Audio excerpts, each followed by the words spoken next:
चलिए, in today's lecture will be discussing about equilibrium. ठीक है, अब ये इक्विलिब्रियम जो है ये क्लास 11th का 7th चैप्टर है ऑलमोस्ट।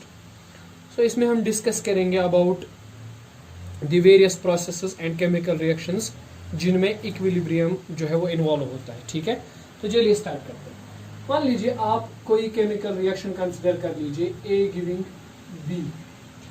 ठीक है, मान लीजिए मेरे पास कोई केमिकल रिएक्शन है ए गिविंग बी। तो ए क्या है यहाँ पे ए रिएक्टेंट है और बी जो है वो प्रोडक्ट है।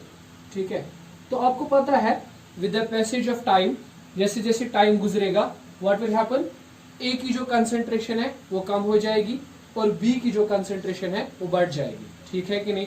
सो हम ये एक्सपेक्ट करते हैं, ये कॉमन है, विद पैसेज ऑफ टाइम, शाबाश, concentration of A will decrease and that of B will increase। ठीक है, B की concentration क्या होगी, increase हो जाएगी। ठीक है कि नहीं? इन नटशल में आपको बताऊं, जो रिएक्टेंट्स यहाँ पे है ना, जो A है, जो रिएक्टेंट है, they will be start consumption, उनकी कंजप्शन स्टार्ट हो जाएगी, वो कंज्यूम हो जाएंगे। ठीक है, और जैसे ही वो कंज्यूम हो जाएंगे तो उससे क्या बनेगा, प्रोडक्ट्स बन जाएंगे, प्रोडक्ट फॉर्मेशन होगी। ठीक है, रिएक्टेंट्स की कंजप्शन होगी और प्रोडक्ट्स क्या हो जाएगी, प्रोडक्ट्स की फॉर्मेशन हो जाएगी, प्रोडक्ट्स यहाँ पे बनने लगेंगे। ठीक है, रिएक्टेंट्स की कंसेंट्रेशन कम हो जाएगी, प्रोडक्ट्स की कंसेंट्रेशन बढ़ जाएगी। ठीक, देखिए बेटा, अगर हम एज्यूम करें कि ये रिएक्शन जो है कंप्लीट हो रही है, एज्यूमिंग दैट कि रिएक्शन है कंप्लीट हो रही है, एज्यूमिंग कि रिएक्शन जो है वो कंप्लीट हो रही है, रिएक्शन इज गेटिंग कंप्लीट। अगर हम ऐसा एज्यूम करें कि ये केमिकल रिएक्शन जो है कंप्लीट हो रही है, तो व्हाट विल हैपन, जो कंसेंट्रेशन ऑफ रिएक्टेंट्स होगी, कंसेंट्रेशन ऑफ रिएक्टेंट्स जब रिएक्शन कंप्लीट हो जाएगी वो होगी नेग्लिजिबल। क्या होगी, नेग्लिजिबल, यानी बहुत कम कंसेंट्रेशन रह जाएगी रिएक्टेंट्स की। ठीक है, क्योंकि वो सारे कहां पे कन्वर्ट हो गए होंगे, प्रोडक्ट्स में कन्वर्ट हो गए होंगे। ठीक है, तो जो कंसेंट्रेशन होगी ना प्रोडक्ट्स की, दैट विल बी लार्ज।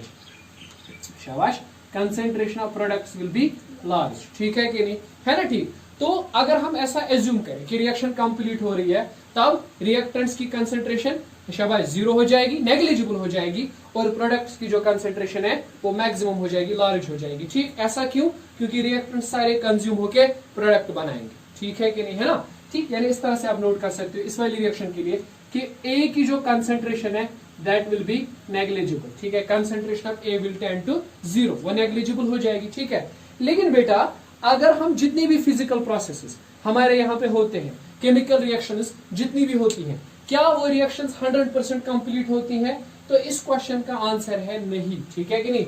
ये जरूरी नहीं है कि कोई भी केमिकल रिएक्शन 100% कंप्लीट हो जाए। ठीक है कि नहीं? कोई भी रिएक्शन 100% कंप्लीट हो ऐसा नेसेसरी नहीं है। ठीक है कि नहीं? बल्कि कुछ रिएक्शंस में क्या होता है, कुछ प्रोसेसेस में क्या होता है कि रिएक्टेंट्स तो कंज्यूम होने लगते हैं। ठीक है, और धीरे धीरे प्रोडक्ट्स बनना स्टार्ट करते हैं। ठीक है, रिएक्टेंट कंजप्शन और प्रोडक्ट फॉर्मेशन कुछ टाइम तक होती है। ठीक है कि नहीं?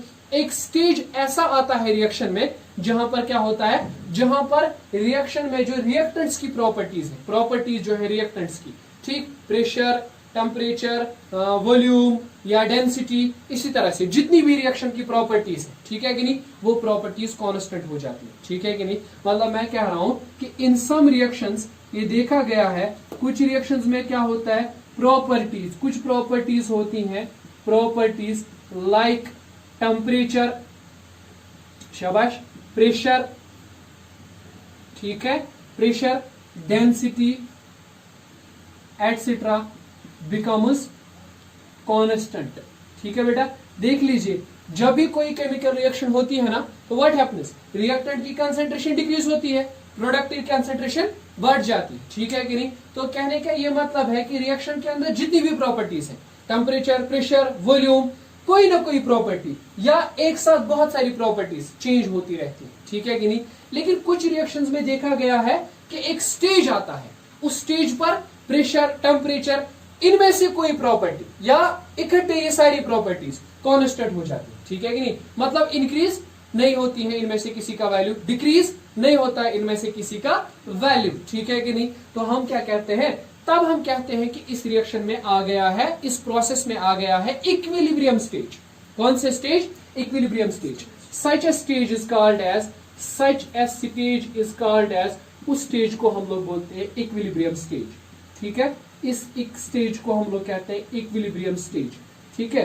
तो आप जान सकते हो ये एक ऐसा स्टेज है रिएक्शन में या किसी प्रोसेस में जहां पर क्या होता है, जहां पर कुछ प्रॉपर्टीज या रिएक्शन की कंडीशंस लाइक टेम्परेचर, प्रेशर, कुछ चीजें कांस्टेंट हो जाती हैं, ठीक है कि नहीं, है ना, ठीक। तो हम क्या कहते हैं, उस जो है स्टेज को इक्विलिब्रियम स्टेज कहते हैं, ठीक है। देखिए इस स्टेज पे क्या होता है, इस स्टेज पे आपको इस तरह से दिखेगा, जो रिएक्टेंट की कंसेंट्रेशन है ना, रिएक्टेंट्स की कंसेंट्रेशन जो है, कंसेंट्रेशन ऑफ रिएक्टेंट्स, वो कांस्टेंट हो जाएगी। क्या हो जाएंगे? कांस्टेंट। मतलब there will be no change in concentration of reactants, ठीक है, no change in concentration of reactants. इसी तरह से जो कंसेंट्रेशन ऑफ प्रोडक्ट्स होगा, प्रोडक्ट्स की जो कंसेंट्रेशन होगी वो भी क्या हो जाएगी? कांस्टेंट हो जाएगी, ठीक है कि नहीं, है ना, ठीक, कांस्टेंट हो जाएगी। देखो यहाँ पे एक चीज अपने दिमाग से निकाल दो कि मैंने नहीं कहा कि रिएक्टेंट्स और प्रोडक्ट्स की कंसेंट्रेशन सेम हो जाती है, ऐसा कोई वर्ड मैंने यूज नहीं किया, मैंने कहा कांस्टेंट हो जाती है, ठीक है। सपोज एक स्टेज आ गया कि जितनी कंसेंट्रेशन रिएक्टेंट्स की प्रेजेंट है बस उतनी ही रही, अब इससे आगे ना तो वो कंज्यूम हो रहा है ना कुछ हो रहा है, ठीक है। इस तरह से प्रोडक्ट जितने उस टाइम पे बने होंगे उतने ही बनेंगे, उससे ज्यादा नहीं बनेंगे, ठीक है। अच्छा let me say you a rough example, यही रिएक्शन लेते ए गिविंग पी। सपोज के तौर पर after, let me assume, after T is equal to 10 minutes, चलिए बिल्कुल 10 मिनट्स के बाद क्या हुआ कि ए की जो कंसेंट्रेशन थी, ए की जो कंसेंट्रेशन थी सपोज वो हो गई 8 मोल्स, ठीक है। अगर आपने इनिशियली इसके लिए थे ना, मान लीजिए इनिशियली आपने इसकी कंसेंट्रेशन ली थी 12 मोल्स, कितने कंसेंट्रेशन लिए थे आपने? 12 मोल्स, ठीक। प्रोडक्ट कितना था तब? 0, क्योंकि प्रोडक्ट नहीं बना था। कुछ टाइम के बाद 10 मिनट्स के बाद क्या हुआ, ए की कंसेंट्रेशन हो गई कितनी? 8 मोल्स। चलिए अगर हम बी की कंसेंट्रेशन नोट करेंगे तो that will be 12 moles, sorry 4 moles, sorry 4 moles, ठीक है कि नहीं, है ना।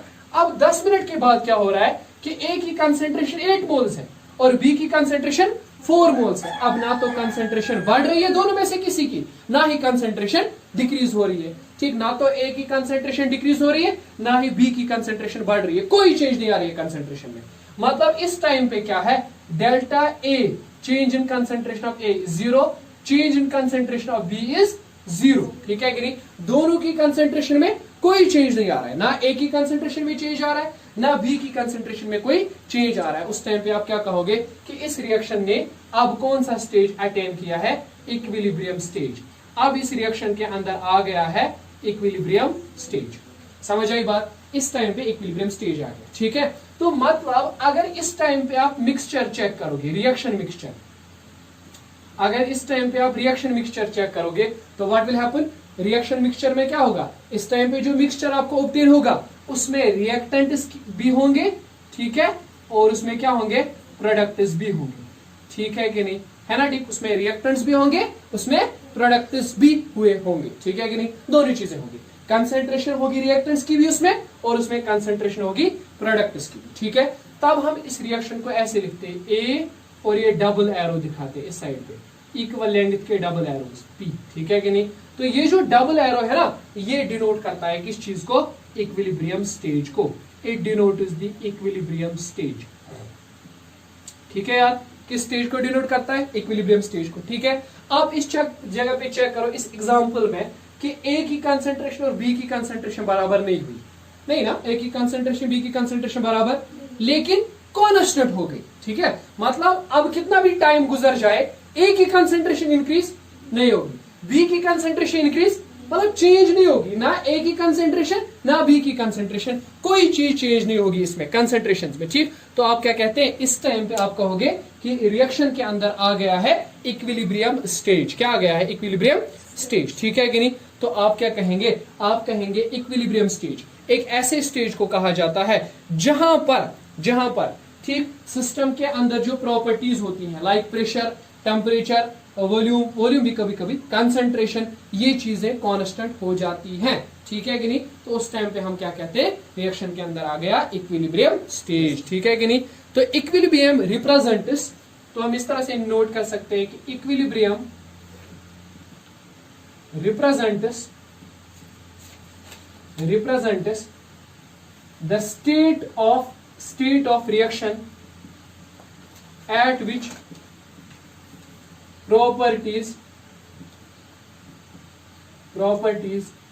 like temperature, pressure, concentration becomes what? Constant, ठीक है। इस जगह पे ये प्रॉपर्टीज कांस्टेंट हो जाती है, ठीक है कि नहीं। तो इस स्टेज को कहते हैं, शाबाश, लेकिन कांस्टेंट होती है with respect to time, with the passage of time, मतलब कितना भी टाइम गुजर जाए इनमें से कोई प्रॉपर्टी चेंज नहीं होगी, ठीक है।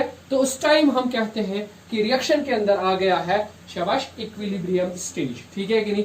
अब जरूरी नहीं है कि कोई केमिकल रिएक्शन ही हो रही हो, ठीक है कि नहीं, कोई सिंपल सा प्रोसेस भी हो रहा होगा, उस प्रोसेस में भी ये चीज हो सकती है, ठीक है कि नहीं। तो मतलब ये है कि इक्विलिब्रियम नेसेसरी नहीं है कि किसी केमिकल रिएक्शन या किसी केमिकल प्रोसेस में ही हो, ठीक है।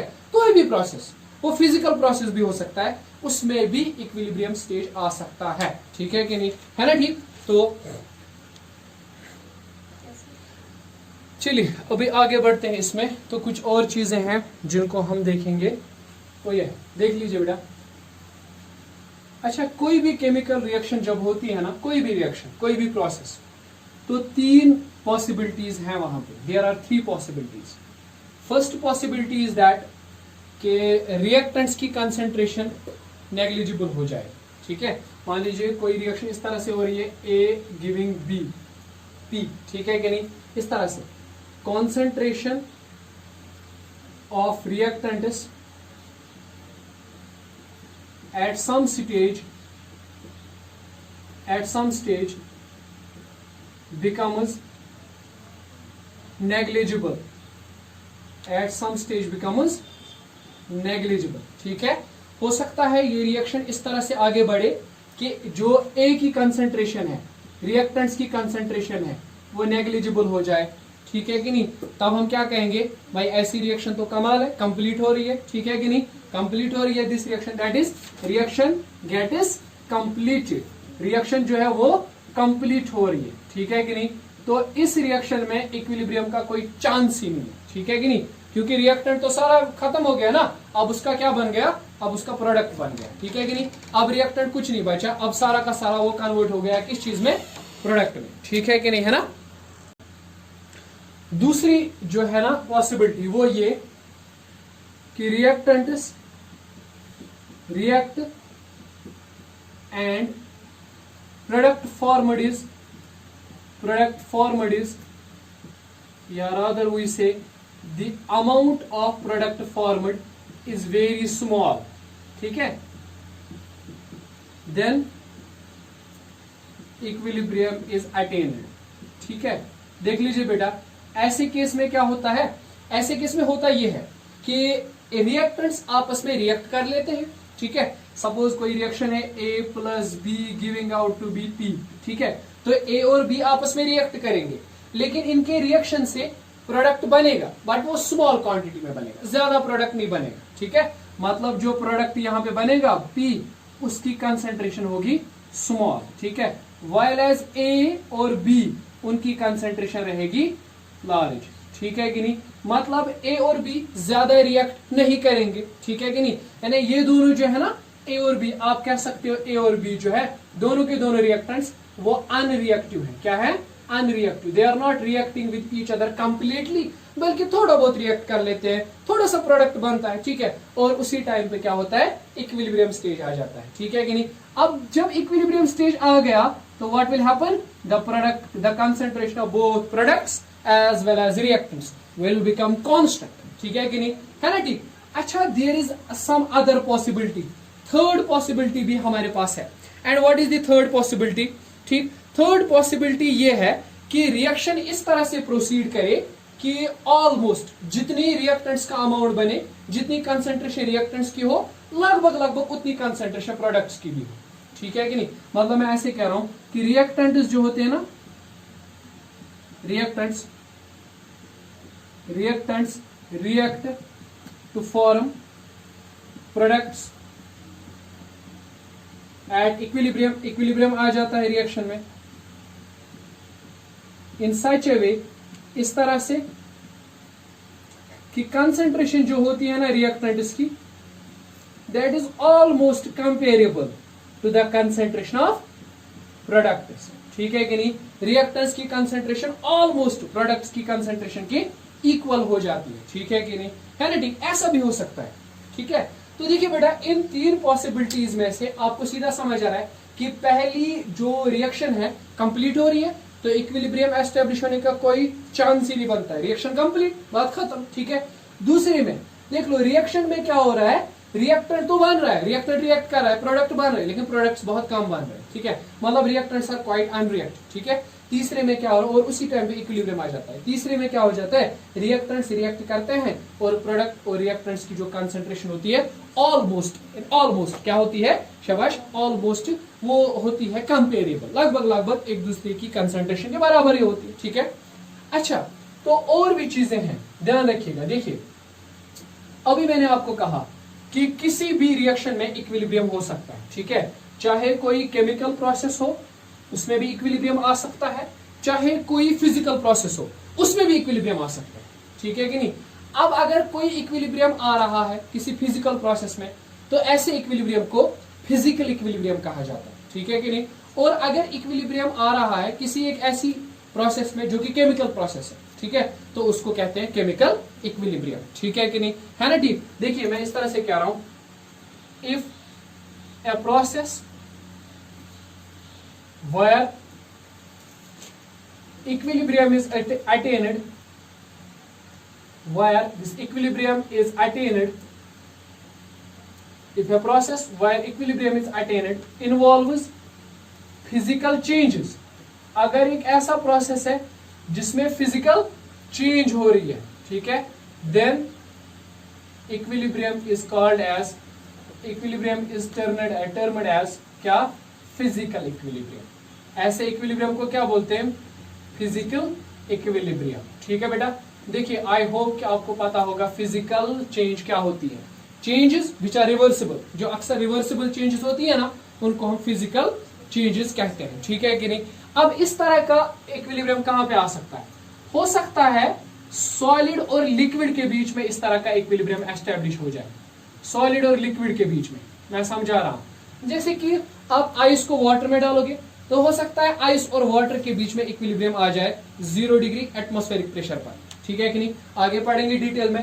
ठीक है, तो सॉलिड लिक्विड इक्विलिब्रियम हो गया, सॉलिड लिक्विड इक्विलिब्रियम। ठीक है, इस तरह से हो सकता है लिक्विड और, शाबाश, लिक्विड और गैस के बीच में इक्विलिब्रियम आ जाए। ठीक है, तो उसको कहेंगे liquid gas equilibrium, that is a type of physical equilibrium of course. ठीक है, इस तरह से सॉलिड और गैस के बीच में इक्विलिब्रियम आ सकता है। ठीक है, that is called as a solid gas equilibrium, वो भी हम स्टडी करेंगे। ठीक है, इस तरह से कोई हो सकता है ऐसा, आपने कोई सॉलिड लिया और उसको सॉल्यूशन में डिसॉल्व कर दिया, सॉलिड और उस सॉल्यूशन के बीच में इक्विलिब्रियम आ सकता है। जैसे कि आप शुगर को आइस में डिसॉल्व करोगे, शुगर इज अ सॉलिड, ठीक है, वाटर में डिसॉल्व करोगे, वाटर इज अ लिक्विड, तो उस तरह से वहां पे इक्विलिब्रियम अचीव हो सकता है। ठीक है कि नहीं? या gas and a solution, gas और सॉल्यूशन के बीच में इक्विलिब्रियम आ सकता है। ठीक है, जैसे कि कार्बन डाइऑक्साइड को वाटर के अंदर डिसॉल्व करते हैं, तो हो सकता है इक्विलिब्रियम आ जाए। ठीक है, मेनली जितने भी फिजिकल इक्विलिब्रियम्स होते हैं, बस यही 5 टाइप के फिजिकल इक्विलिब्रियम्स होते हैं। ठीक है, सॉलिड और लिक्विड, लिक्विड और गैस, सॉलिड और गैस, सॉलिड और सॉल्यूशन, गैस और सॉल्यूशन। इस तरह के इक्विलिब्रियम्स जो होते हैं, they are called as what, physical equilibriums, they are called as physical equilibriums. ठीक है कि नहीं? देखिए एक चीज आप हमेशा याद रखेंगे कि चाहे किसी भी तरीके का इक्विलिब्रियम हो, ठीक है, केमिकल इक्विलिब्रियम हो या वो फिजिकल इक्विलिब्रियम हो या किसी भी तरह का इक्विलिब्रियम हो, उसमें होता क्या है, पहले तो आप दिमाग से एक बात निकाल दीजिएगा, वो ये कि जब किसी भी रिएक्शन में, जब किसी भी प्रोसेस में इक्विलिब्रियम आता है, तो रिएक्शन स्टॉप नहीं होती है। ठीक है, प्रोसेस स्टॉप नहीं होता। ठीक है, देखो इट सीम्स, ऐसा लगता है कि जब किसी रिएक्शन में इक्विलिब्रियम आ गया तो शायद रिएक्शन स्टॉप हो जाएगी, प्रोसेस स्टॉप हो जाएगा, लेकिन ऐसा नहीं होता है, ठीक है कि नहीं। इक्विलिब्रियम स्टेज जो होता है उसमें प्रोसेस स्टॉप नहीं होता है, मतलब वो स्टैटिक प्रोसेस नहीं होता है, स्टैटिक नहीं है, ठीक है। यहाँ पे याद रखोगे हमेशा, at equilibrium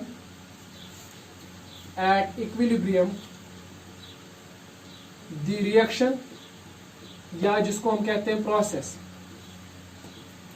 doesn't become static,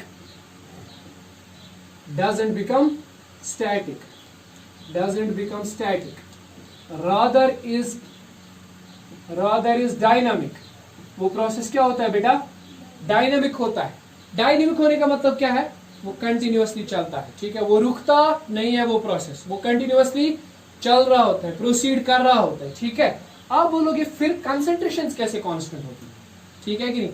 actual में जब भी किसी जगह पर इक्विलिब्रियम आता है, मान लीजिए ए और बी, यहाँ पे इक्विलिब्रियम आ गया इन दोनों के बीच में, तो यहाँ पे क्या होता है, दो प्रोसेसेस होते हैं। कितने प्रोसेसेस, दो प्रोसेसेस। एक प्रोसेस फॉरवर्ड डायरेक्शन में होता है, दूसरा प्रोसेस क्या होता है, बैकवर्ड डायरेक्शन में होता है, ठीक है। मैं समझाता हूँ, देखिए ए खारिज होता है और बनता है क्या, बी, ठीक है कि नहीं। ए खारिज होता है और क्या बनता है, बी।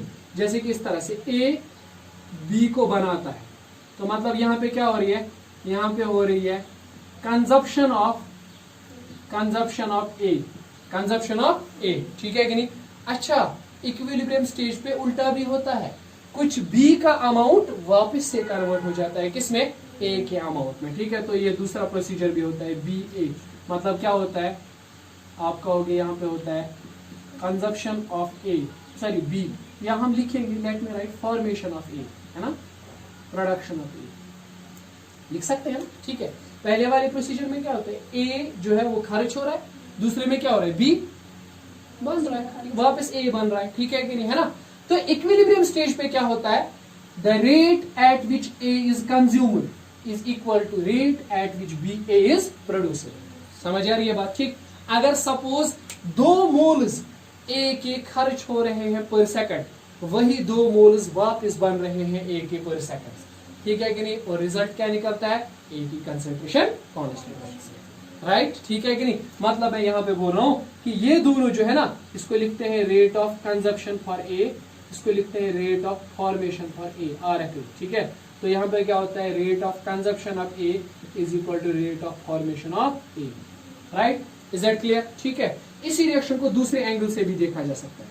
देखो पहले क्या होता है, ए से क्या बनता है, बी, तो this is the production of B, this is the production of B, ठीक है कि नहीं। तो बी यहाँ पे प्रोड्यूस हो रहा है किससे, ए से, लेकिन एट द सेम टाइम कुछ बी जो है वो वापस खर्च होके क्या बन रहा है, ए बन रहा है, ठीक है। तो आप कह सकते हो बी गिव्स ए, मतलब आप कह सकते हो कंजप्शन ऑफ बी, ठीक है। Let me write it, RPB, ठीक है, rate of production of B, ठीक है, कितने मोल्स बी के बन रहे हैं, ठीक है। और यहाँ पे लिखेंगे RCB, कितने मोल्स बी के खर्च हो रहे हैं। इक्विलिब्रियम पे क्या होता है, शाबाश, RPB is equal to RCB, ठीक है। जितने मोल्स शाबाश बी के बन रहे हैं, उतने ही मोल्स बी के वापस से खर्च हो रहे हैं, ठीक है। तो रिजल्ट क्या निकलता है, रिजल्ट निकलता है कंसंट्रेशन कांस्टेंट रहती है, ठीक है कि नहीं। देखिए इस चीज को अगर फिजिकली समझा जाए ना तो काफी इजी है। समझो कैसे समझेंगे इस चीज को फिजिकली। देखिए आपके पास एक वाटर टैंक है, सपोज एज्यूम कीजिए आपके पास एक वाटर टैंक है लाइक दिस। अब इसमें वाटर की लेवल यहां तक है, यहां तक है इसमें वाटर की लेवल, ठीक है। अब height of the water in this is h, suppose height of the water. अब बताइए यहां पे आपने क्या किया हुआ है, एक यहां पे आपने एक टैप लगाया हुआ है जिससे पानी फ्लो हो रहा है नीचे की डायरेक्शन में ऐसे, ठीक है कि नहीं, है ना।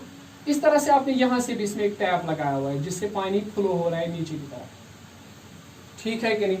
सपोज यहां पे 2 लीटर्स पर आवर फ्लो हो रहे हैं, टैंक में जा रहे हैं, ठीक है। और यहां से भी 2 लीटर्स पर आवर बाहर जा रहे हैं, ठीक है कि नहीं, है ना, ठीक।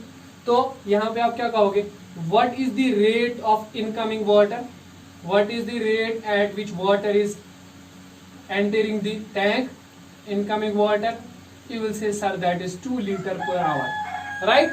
And at which rate the water is leaving? Rate of leaving the water, that is 2 liter per hour. ठीक है कि नहीं? So what will happen to the level of water? The level of water will remain constant. ठीक है? This height will remain constant. Delta H will be 0. There will be no change in the height. लेकिन तो ये हो गया ना equilibrium, आ गया ना इक्विलिब्रियम. लेकिन अब जरा सोच के बता, क्या हम कंक्लूड करें कि इक्विलिब्रियम स्टेज रुका हुआ है, यहाँ पे रिएक्शन नहीं हो रहा है, प्रोसेस नहीं हो रहा है? ऐसा कहना गलत होगा.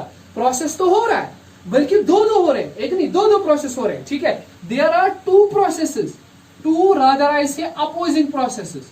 2 अपोजिंग प्रोसेसेस हो रहे हैं. ठीक है कि नहीं? 2 अपोजिंग प्रोसेसेस हो रहे हैं, लेकिन at equal rate. At equal rate. ठीक है कि नहीं? At equal rate. At equal rate. तो उससे क्या लगता है आपको? उससे आपको लगता है कि शायद प्रोसेस रुका हुआ है, लेकिन ऐसा नहीं है. ठीक है कि नहीं? तो इक्विलिब्रियम स्टेज में एक नहीं दो प्रोसेसेस होते हैं. वो दोनों प्रोसेसेस एक दूसरे के अपोजिट होते हैं. ठीक है? लेकिन उन दोनों प्रोसेसेस की रेट जो है वो सेम होती है. ठीक है? तो वो इक्वल होती है. ठीक है? रेट इक्वल होती है. और let me write once again, let me recapitulate. ऐसा नहीं है, मैं नहीं कह रहा हूं कंसंट्रेशन बराबर है, मैं कह रहा हूं 2 प्रोसेसेस हैं, उनकी रेट, उनकी स्पीड बराबर है. ठीक है? मतलब यहाँ पे जिस रेट से ए खर्च हो रहा है, उसी रेट से ए वापस भी बन रहा है. जिस रेट से बी बन रहा है, उसी रेट से वापस भी खर्च हो रहा है. समझ आ रही है बात? ठीक. तो इस तरह जो है ना, हम कह सकते हैं कि इक्विलिब्रियम स्टेज जो है, हम कह सकते हैं इक्विलिब्रियम स्टेज जो है is dynamic in nature. Equilibrium stage is dynamic in nature. Equilibrium stage जो होता है डायनामिक होता है. ठीक है? रुका हुआ नहीं है यहाँ पे प्रोसेस. ठीक है कि नहीं? है ना? The process is still going on but at opposite rate. 2 processes opposite rate पे हो रहे हैं, तो हम क्या कहेंगे कि equilibrium stage is dynamic in character, dynamic in nature. तो अब हम एक्सप्लेन करेंगे फिजिकल इक्विलिब्रियम को.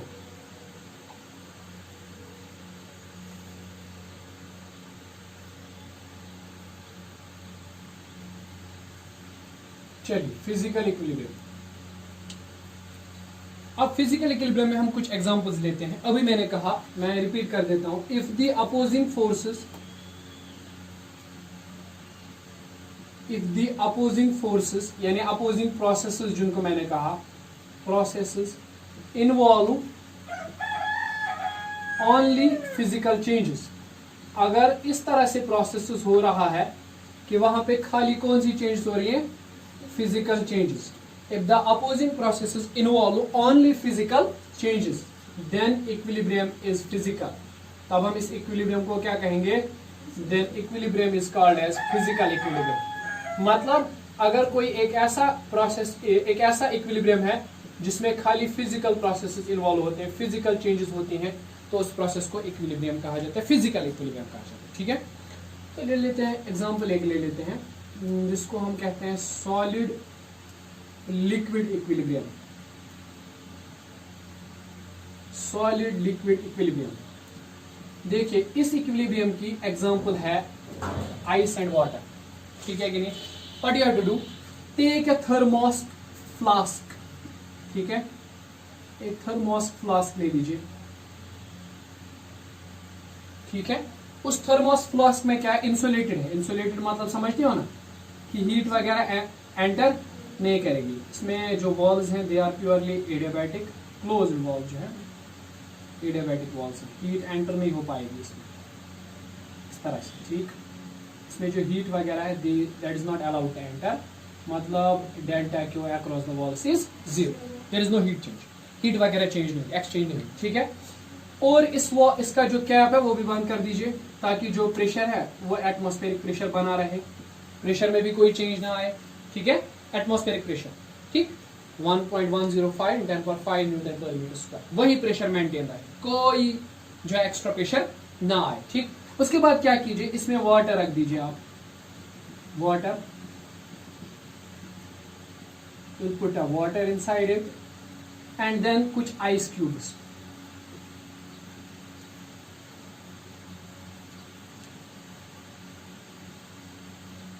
Ice cubes. ठीक है?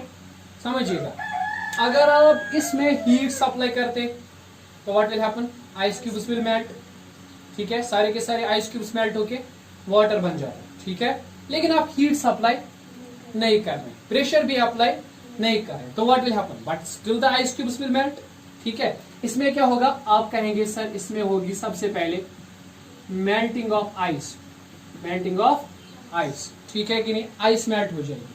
अब एक आप काम कीजिए, आप इसका वेट या कंसंट्रेशन नोट कर लीजिए, ठीक है। देखिए आपने कितना वाटर डाला है, कितना आइस प्रेजेंट है, दोनों को मिलाकर आप देख लीजिए कितना है, ठीक है, उसको सेव कर लीजिए। मान लीजिए टोटल इसमें है 500 ग्राम्स या 500 कुछ भी जैसे भी मेजर होगा बस, ठीक है कि नहीं। तो कुछ टाइम के बाद आप क्या देखोगे, after some time the concentration will decrease, ठीक है, कंसेंट्रेशन वगैरह डिक्रीज हो जाएगी, आइस जो है वो मेल्ट होके वाटर बन जाएगा या इस तरह से कुछ। लेकिन कुछ टाइम के बाद what you will observe, ice की कंसेंट्रेशन कांस्टेंट हो जाएगी, ठीक है। आप देखोगे जो आइस का अमाउंट है ना, अमाउंट वो हो जाएगा क्या, कांस्टेंट। सपोज अगर इसमें 100 ग्राम आइस थी, मेल्ट हो जाएगी, सपोज अब बचा खाली 40 ग्राम ऑफ आइस, ठीक है, एक स्टेज आएगा, अब ये 40 ग्राम कांस्टेंट हो जाएगा, ठीक है। अब फर्दर मेल्ट नहीं होगी, ठीक है कि नहीं, but you will say sir there is water, अभी मेल्ट तो होना चाहिए ना, ठीक है। देखो जितनी आइस यहाँ पे मेल्ट होगी ना, उतना ही वाटर वापस कंडेंस होके आइस बनाएगा, ठीक है कि नहीं। तो यहाँ पे दो प्रोसेस हो रहे हैं, एक प्रोसेस हो रहा है मेल्टिंग ऑफ आइस, दूसरा प्रोसेस क्या हो रहा है, कंडेंसेशन ऑफ, या हम कह सकते हैं सॉरी कंडेंसेशन नहीं, sorry freezing of water, freezing of water, ठीक है। पहले क्या हो रहा है, मेल्टिंग ऑफ आइस, उससे क्या बन रहा है, वाटर बन रहा है, ठीक है। और एक और प्रोसेस भी वहां पे हो रहा है, क्या, फ्रीजिंग ऑफ वाटर, वाटर भी फ्रीज हो रहा है और वहां से क्या बन रहा है, आइस बन रहा है, ठीक है। एंड इक्विलिब्रियम कब होगा इस स्टेज में, जब क्या होगा, rate of melting of ice, rate of melting of ice is equal to rate of freezing of water, rate of freezing of water. मतलब आप उस टाइम पे कहेंगे कि जो आइस आपके पास है H2O in solid form, that's ice, ठीक है, इसका इक्विलिब्रियम एस्टैब्लिश हो जाएगा वाटर के साथ बट इन लिक्विड, ठीक है कि नहीं, H2O इन लिक्विड, ठीक है। तो ये हो गया इक्विलिब्रियम। अब इस इक्विलिब्रियम को हम फिजिकल इक्विलिब्रियम कहेंगे, ठीक है। So let me just recapitulate how many processes are there, two processes, one is melting, another is freezing, and both are occurring at equal rates, दोनों एक ही रेट पे हो रहे हैं, तो इसलिए क्या लग रहा है कि यहाँ पे इक्विलिब्रियम एस्टेब्लिश हुआ है, ठीक है कि नहीं, है ना। अब यहाँ पर जब इक्विलिब्रियम एस्टेब्लिश हो गया, वंस देयर इज इक्विलिब्रियम, ठीक है, एट इक्विलिब्रियम, अब आप क्या करिए, इक्विलिब्रियम इसमें आ गया, ठीक है, टेम्परेचर ऑफ सिस्टम, आप सिस्टम का टेम्परेचर मेजर कर लीजिए, ठीक है कि नहीं, सिस्टम का टेम्परेचर आप मेजर कर लीजिए। उस टेम्परेचर को पता है क्या कहते हैं, उस टेम्परेचर को कहते हैं नॉर्मल फ्रीजिंग पॉइंट। क्या कहते हैं, नॉर्मल फ्रीजिंग, किसका नॉर्मल फ्रीजिंग पॉइंट, वाटर, यहाँ तो वाटर लिया हुआ है ना, normal freezing point of water, ठीक है। यानी इस टेम्परेचर पर वाटर क्या हो रहा है, फ्रीज हो रहा है, लेकिन इसी टेम्परेचर पर आइस भी मेल्ट हो रही है, ठीक है कि नहीं। इसी टेम्परेचर को कहते हैं मेल्टिंग पॉइंट ऑफ आइस, ठीक है कि नहीं, है ना, ठीक। तो मतलब जैसे इस स्टेज के लिए, इस सब के लिए ये टेम्परेचर होता है 0 डिग्री सेल्सियस, मतलब आप जब इक्विलिब्रियम आ जाएगा ना तो 0 डिग्री सेल्सियस होगा टेम्परेचर, तो 0 डिग्री सेल्सियस को क्या कहोगे, you will say it normal freezing point of water, ठीक है कि नहीं, या आप क्या कहोगे, normal melting point of ice, ठीक है कि नहीं। तो that is called as the freezing point of water और the melting point of ice, ठीक है कि नहीं। तो यहाँ पे आपने क्या देखा, यहाँ पे आपने देखा जैसे ही इक्विलिब्रियम आ गया, टेम्परेचर हो गया कांस्टेंट, क्या हो गया, टेम्परेचर कांस्टेंट, ठीक है कि नहीं। यानी इस फिजिकल इक्विलिब्रियम के अंदर व्हाट हैपेंड, शाबाश, इस फिजिकल के अंदर, सॉरी, इस फिजिकल, हाँ, टेम्परेचर हो गया कांस्टेंट, ठीक है कि नहीं। एक पर्टिकुलर टेम्परेचर आ गया, जिस टेम्परेचर को आपने normal freezing point of water या मेल्टिंग पॉइंट ऑफ आइस कह दिया, ठीक है कि नहीं, है ना, ठीक। चलिए अब बढ़ते हैं दूसरे इक्विलिब्रियम की तरफ, which is called as liquid vapour equilibrium, या लिक्विड, दूसरा ले लेते हैं, ये पहला है, दूसरा ले लेते हैं, शाबाश, it is called as liquid gas equilibrium. चलिए let me explain it briefly. Liquid gas equilibrium. अब इसका जो apparatus है थोड़ा सा उस पर ध्यान दीजिएगा, ठीक है, थोड़ा सा ध्यान दीजिएगा। तो हमने क्या किया हुआ है, हमारे पास एक कंटेनर है इस तरह से, इस कंटेनर के साथ हमने मैनोमीटर कनेक्ट किया। मैनोमीटर आपको इस तरह से बता देता हूं। इसके अंदर एक ट्यूब होता है, U shaped tube, you tube होता है, उसके अंदर होता है इस तरह से मर्क्यूरी। क्या होता है? मर्क्यूरी, ठीक है कि नहीं, इसके अंदर मर्क्यूरी होता है। अब यहां से हम इसको ढक देते, बंद कर देते, ठीक है, इसके अंदर होता है मर्क्यूरी। तो चलिए ठीक। अब मर्क्यूरी में आप देखोगे what is the difference of height, it is 0, ठीक है, there is no difference of height, ठीक है, कोई हाइट नहीं, ठीक है, हाइट का कोई डिफरेंस नहीं है। जितना लेफ्ट हाइट LH है उतना ही राइट हाइट RH है, ठीक है, both the heights are equal, which says that कि इसका मतलब यह है कि मर्क्यूरी पे किसी किस्म का प्रेशर नहीं लग रहा है। अगर इस वाली साइड से प्रेशर लगता तो वो हाइट बढ़ जाती और ये हाइट कम हो जाती, है ना। अगर वहां से प्रेशर लगता तो वो हाइट कम हो जाती, ये वाली हाइट बढ़ जाती, लेकिन चूंकि level is same, so we say that there is no pressure, अब आप क्या करो, अब आप इसमें वाटर भर दो, ठीक है कि नहीं, ठीक। अब आप इसमें क्या भर दो? वाटर भर दो, ठीक, शाबाश। इसमें जब आप वाटर भरोगे तो व्हाट विल हैपन? चलो, तो अब इस वेसल को हम लोग फिल करते हैं लिक्विड से, ठीक है, वाटर से मान लीजिए, या किसी लिक्विड से, वाटर से ही मान लीजिए, फिल कर देते हैं, what ever be the liquid, जो भी लिक्विड है आप उसको फिल कर दीजिए इस लिक्विड, ठीक है, इसमें लिक्विड डाल दीजिए आप। तो व्हाट विल हैपन, जैसे आप लिक्विड डालोगे, मैं खाली रफ डायग्राम बना रहा हूँ, लिक्विड इसमें आप इंट्रोड्यूस करोगे, व्हाट विल हैपन, लिक्विड हम लोग डाल रहे हैं यहाँ पे, ठीक। तो जैसे आप इसमें लिक्विड डालोगे, ये डाल दिया आपने इसमें लिक्विड, तो you will see a fantastic thing here. What is that, कि कुछ टाइम के बाद इस साइड में जो लेवल ऑफ द मर्क्यूरी है वो अभी यहाँ पे थी ना, दैट विल डिक्रीज, वो नीचे चली जाएगी, level of the mercury at this side, ठीक है। और उस साइड पे जो लेवल की मर्क्यूरी की लेवल थी यहाँ पे थी अभी, अब वो ऊपर चली जाएगी, ठीक है। मतलब height of the mercury will change, which means that कि प्रेशर लग रहा है, ठीक है कि नहीं। इसका मतलब क्या है, यहाँ पे प्रेशर एक्सर्ट हो रहा है, ठीक है। अब आप पूछिए किस तरह से, अगर इस एपरेटस को आपने रूम टेम्परेचर पे रखा है, एट रूम टेम्परेचर, चलिए आपने इसको रूम टेम्परेचर पे रखा है, तो रूम टेम्परेचर पर होगा क्या, ये जो वाटर यहाँ पे रखा है या कोई भी liquid, it will begin to evaporate, it will begin to, और गैस मॉलिक्यूल्स बनेंगे लाइक दिस, गैस मॉलिक्यूल्स यहाँ पे बनेंगे, ठीक है, वेपर्स बनेंगे, rather I should say vapours बनेंगे, ठीक है।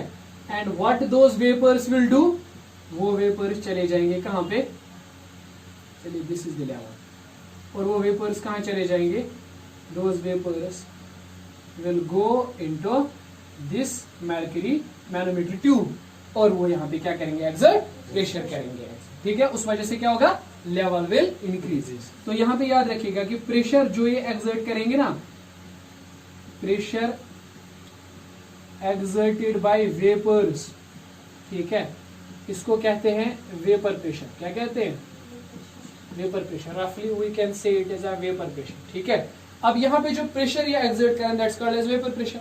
तो पहले क्या होगा, this pressure will increase, vapour pressure will increase, vapour pressure बढ़ जाएगा, why, because more and more molecules will get evaporated, और वो कहां पे चले जाएंगे, इस वेपर फेज के अंदर चले जाएंगे, वेपर स्टेट के अंदर चले जाएंगे, और वो प्रेशर एक्सर्ट करेंगे, ठीक है। तो मतलब यहाँ पे क्या हो रही है, इवापोरेशन, क्या हो रही है बेटा, इवापोरेशन। लेकिन कुछ टाइम के बाद पता है आपको क्या देखने को मिलेगा, the height in both the limbs become constant, same नहीं, कांस्टेंट, ठीक है। मतलब इसकी हाइट जो है ना अब फर्दर डिक्रीज नहीं होगी, और इसकी हाइट जो है फर्दर इंक्रीज। अगर इसकी हाइट हम h1 से डिनोट करेंगे, इसकी हाइट h2 से डिनोट करेंगे, तो delta h1 is equal to 0, delta h2 is equal to 0। मतलब there is no change in the height of left limb and there is no change in the height of right limb, ठीक है कि नहीं। दोनों limbs में height जो है वो बराबर हो जाएगी। What does that mean, that means कि अब वेपर्स का प्रेशर सेम है, कांस्टेंट, ठीक है कि नहीं। And how is it possible, आप बोलोगे सर वेपर्स तो बन रहे हैं ना कंटिन्यूअसली, वो तो कंटिन्यूअसली बन रहे हैं, ज्यादा से ज्यादा वेपर्स, तो वेपर प्रेशर तो कंटिन्यूअसली बढ़ना चाहिए, ये शाबाश कांस्टेंट कैसे हुआ? तो इसका आंसर सीधा है कि कुछ वेपर्स जो यहाँ पे बने उन्होंने वापस से क्या किया, टच किया इस लिक्विड को और वो वापस लिक्विड फेज में चले गए, ठीक है कि नहीं? Some of the vapours have touched the liquid surface and they have come into the liquid state again, ठीक है? What is this process called as condensation? Obviously that process is called as condensation, ठीक है? शाबाश। तो what is going here? Evaporation से molecules बन रहे हैं, वो वेपर प्रेशर इंक्रीज कर रहे हैं, लेकिन at the same time vapours वापस हो रहे हैं किसमें? शाबाश, लिक्विड को टच कर रहे हैं, वो वापस कंडेंस हो रहे हैं, ठीक है? उससे वेपर प्रेशर कम हो रहा है, वेपर्स कम हो रहे हैं। तो एट ए स्टेज, एक स्टेज आएगा जहां पे rate of evaporation will be equal to rate of condensation and at that stage the vapour pressure will become constant एंड उसी टाइम पे हम कहेंगे इक्विलिब्रियम स्टेज अटेन हो गया यहाँ पे, ठीक है? At that time you will से here equilibrium stage is attend, means equilibrium stage is water in liquid state, ठीक? वहां पे इक्विलिब्रियम में किसके साथ? वाटर इन गैस स्टेट, ठीक है कि नहीं? लेकिन एक चीज आपको याद रखनी है यहाँ पे, the temperature is constant. Temperature is, बताइए क्या मैंने हीट सप्लाई की सिस्टम में? नहीं ना, मैंने हीट सिस्टम में सप्लाई नहीं की, टेम्परेचर कांस्टेंट है, तो लिक्विड गैस इक्विलिब्रियम एस्टैब्लिश हुआ लेकिन एट कांस्टेंट टेम्परेचर, समझ आएगा? And this temperature is called as what? It is called as boiling point of the liquid, ठीक है कि नहीं? ये जो टेम्परेचर यहाँ पे एस्टैब्लिश हुआ, इस टेम्परेचर को बोलते हैं बॉइलिंग पॉइंट ऑफ लिक्विड, ठीक है कि नहीं? Boiling point of liquid. So what is the boiling point of liquid? It is the temperature. It is the temperature at which equilibrium is established between liquid and vapors. Between liquid and मतलब the pressure at which rate of evaporation becomes equal to rate of condensation at atmospheric pressure. We have not exerted some other pressure. At atmospheric pressure is called as what? Is called as boiling point. Right, is called as boiling point. देखिए एक common, एक minute observation है यहाँ पे, वो देख लीजिए, ये साइड ओपन है, राइट है कि नहीं? तो यहां से जो प्रेशर लगेगा वो कौन सा प्रेशर होगा? एटमॉस्फेरिक प्रेशर, ठीक है कि नहीं? अब यहाँ पे जो प्रेशर एक्सर्ट हो रहा है वो कौन सा प्रेशर है? Vapour pressure. And when the level will become constant, when vapour pressure will be exactly equal to atmospheric pressure, समझ आएगा? तो याद रखिएगा, कोई भी लिक्विड बॉयल कब होता है? कोई भी लिक्विड बॉयल तब होता है जब उसका वेपर प्रेशर बराबर उतना ही हो जितना कि एटमॉस्फेरिक प्रेशर होता है, ठीक है कि नहीं?